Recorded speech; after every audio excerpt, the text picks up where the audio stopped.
सरकार ने आज तक अब ये नहीं बताते कि नोटबंदी का फायदा क्या है। फायदा नहीं बताते। मैं बता दूंगा और क्या है। एक तो किसान सब परेशान हुआ कि समय पे पैसा नहीं मिला, लेकिन छोटा किसान जो सब्जी बोता था, आलू टमाटर भिंडी, उसका तो सफाया हो गया। छोटे छोटे उद्योग सब बंद हो गए। ठेले वाले, छोटे व्यापारी, सबका धंधा खत्म हो गया। और मोदी साहब कहते हैं, अब कल एक मंत्री जी लोकसभा में कह रहे थे कि 56 इंच की छाती वाला ही ऐसा निर्णय ले सकता था। अब तो सुपर गई होगी भैया थोड़ी सी।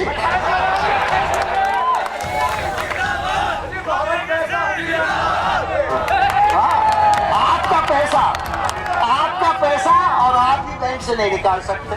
आपने अपना पैसा बैंक को रखने के लिए दिया था, वो सरकार का पैसा नहीं। दूसरी तरफ है सपा की सरकार। मैं उसके बारे में कुछ नहीं कहना चाहता। सिर्फ जो मुलायम सिंह जी ने कहा और जो शिवपाल जी ने कहा वही दोहराना चाहता हूँ। मुलायम सिंह ने कहा हमारी सरकार में सब एमएलए एमएलसी जमीनों पर कब्जा करने में लगे। वो ये कहना भूल गए कि माइनिंग का भी एक बैठा रखा है आपने, लूटने वाला प्रजापति। और यही शिवपाल ने कहा जितनी शराब की तस्करी हो रही है हमारी पार्टी वाले कर रहे हैं। नाम ले लेके बताया हम नौकरी में पारदर्शिता लाएंगे। सरकारी लाखों नौकरी खाली पड़ी है। 5 साल में सरकारी नौकरी में रेट बंधा हुआ था। एक नौकरी का रेट, कोई गरीब आदमी को नौकरी नहीं मिल सकती थी। हम पारदर्शिता लाएंगे और 200 दिन के अंदर जितना भी लाखों सरकारी नौकरी है सब में आपकी भर्ती करने का काम करेंगे। हम महिलाओं के लिए नौकरी में 33% आरक्षण करेंगे, जिससे आपकी बहन बेटियों को भी मौका मिल सके। सरकार ने आज तक अब ये नहीं बताते कि नोटबंदी का फायदा क्या है। फायदा नहीं बताते। मैं बता दूंगा और क्या है।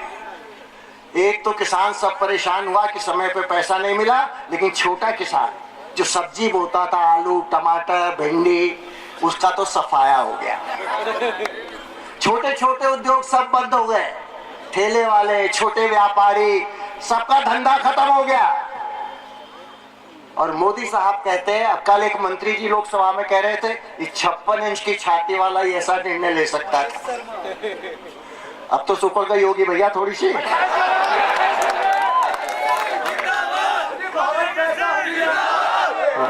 हाँ, आपका पैसा और आप ही बैंक से नहीं निकाल सकते। आपने अपना पैसा बैंक को रखने के लिए दिया था, वो सरकार का पैसा नहीं। हो गया। भैया जो नवयुवक नवयुवती सोचती है कि शादी का दिन याद रखेंगे जिंदगी भर, वो शादी में ही गड़बड़ कर दी इसने। लोगों को शादी में उत्साह का जश्न मनाने का मौका ही नहीं मिला।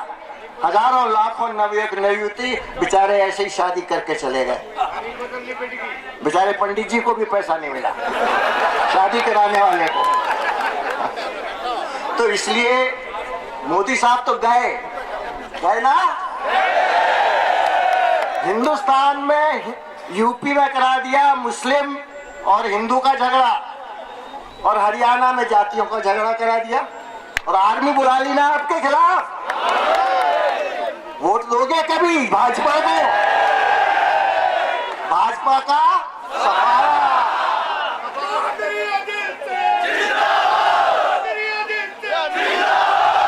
आपकी भाषा में कहूं तो भाजपा का सुपड़ा साफ हो जाएगा ना।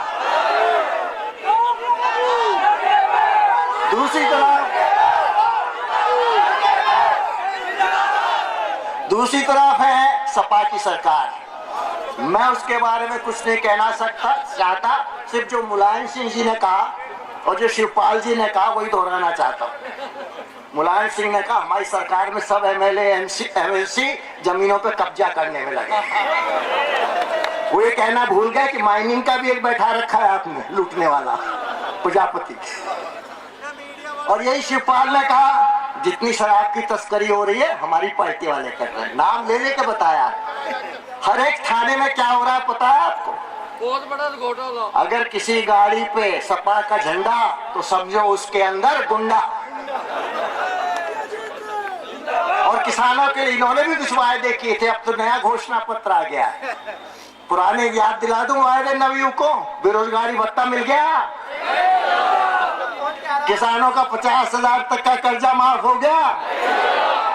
तो भैया कब तक ये बहकाते रहेंगे आपको? लड़ाई आपके लिए, गद्दे की लड़ाई कौन लड़ता है? लोकदल। भ्रष्टाचार के खिलाफ कौन लड़ाई लड़ता है? जो नौकरियों में धांधली करते हैं, इस सरकार ने 5 साल में की है, उसके खिलाफ कौन लड़ाई लड़ता है? तो जब लोकदल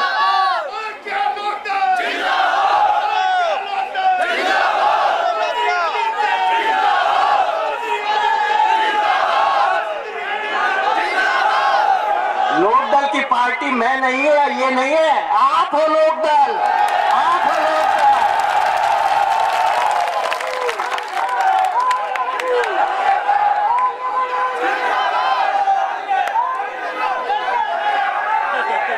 और एक बहन जी भी होंगी यहाँ लड़ाई में।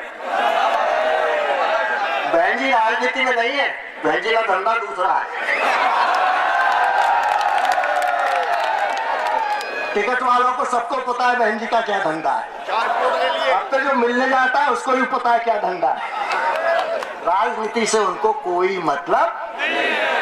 अभी तो बिना पढ़े तो 2 शब्द भी नहीं बोलती वो।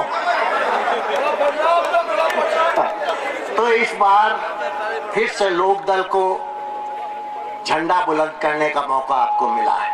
मैं चाहता हूं कि लखनऊ में फिर से गरीब आदमी की आवाज गूंजे, किसान की आवाज बुलंद हो, नवयुवक की सुनवाई हो, महिला पे अत्याचार खत्म हो।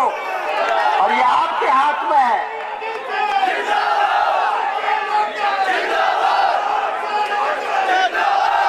कुछ ज्यादा नहीं करना है, एक बटन दबाना है, लेकिन दबाएगा दबाएगा दबाएगा।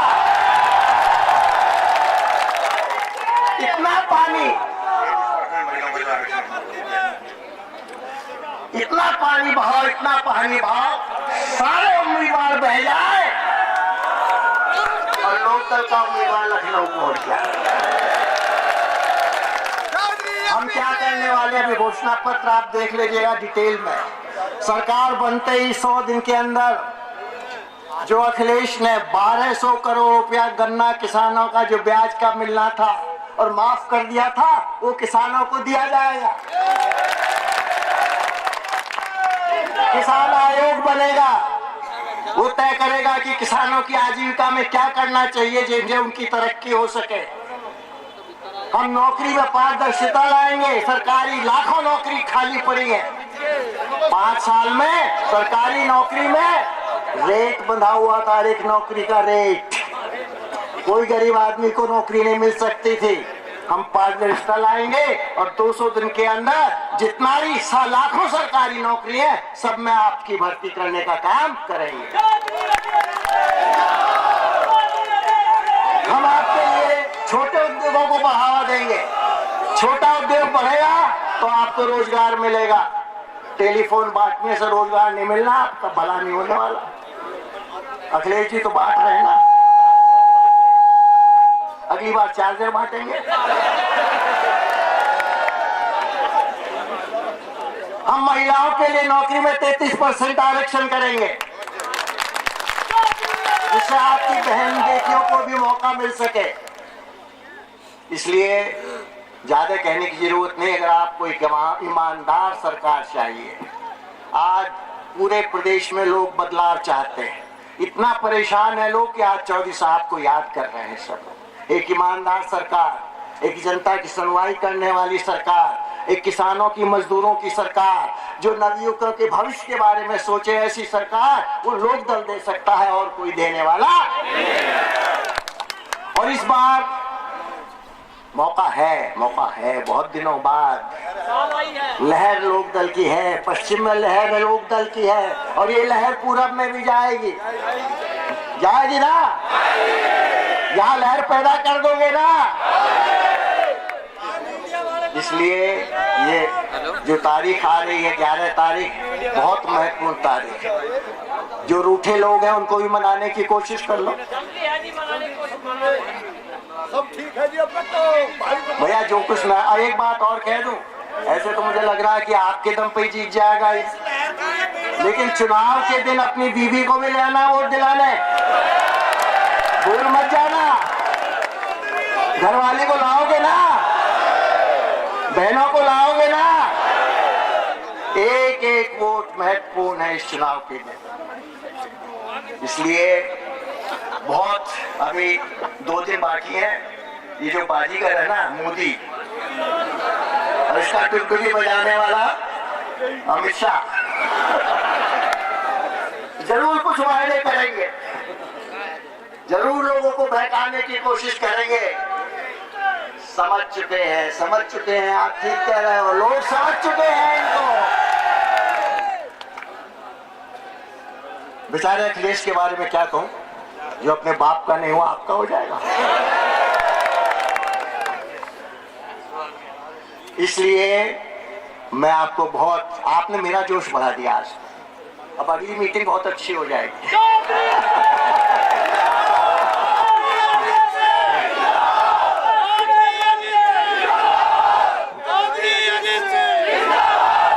तो एक एक वोट लोक दल की, लोगों को मनाओ, समझाओ, घेरो, जो करना हो करो।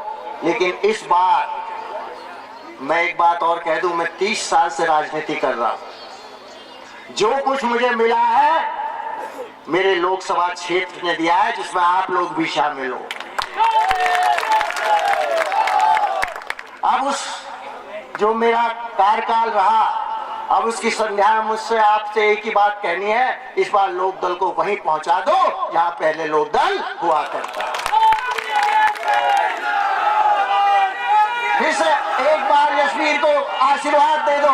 आशीर्वाद दोगे यशवीर को? दोनों हाथ उठा के।